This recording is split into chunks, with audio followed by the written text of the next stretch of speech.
முதல்ல வாழைப்பூவில் என்னென்ன சத்துக்கள் எல்லாம் நிறைந்திருக்கு அப்படிங்கிறத பார்த்துடலாம். நார்ச்சத்து, ஆன்டிஆக்சிடென்ட், வைட்டமின் பி மற்றும் வைட்டமின் ஏ, பொட்டாசியம், கால்சியம், இரும்புச்சத்து மற்றும் தாமிரச்சத்து. இவ்வளவு சத்துக்கள் நிறைந்த வாழைப்பூ என்னென்ன நோய்களை எல்லாம் குணப்படுத்தும் அப்படிங்கிறத பற்றி பார்க்கலாம். இரத்தத்தை சுத்தப்படுத்தும். வாழைப்பூ இரத்தத்தில் கலந்திருக்க தேவையற்ற கொழுப்புகளை கரைச்சு வெளியேற்றும்.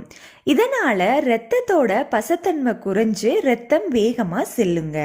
மேலும் இரத்த நாளங்கள்ல ஒட்டி இருக்கிற கொழுப்புகளை கரைச்சு இரத்தத்தை சுத்தப்படுத்தும்.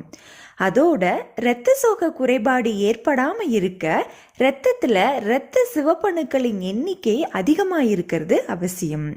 வாழைப்பூ இரத்த சிவப்பணுக்களோட எண்ணிக்கையை அதிகரித்து இரத்த சோகை குறைபாடு ஏற்படாமல் இருக்க உதவி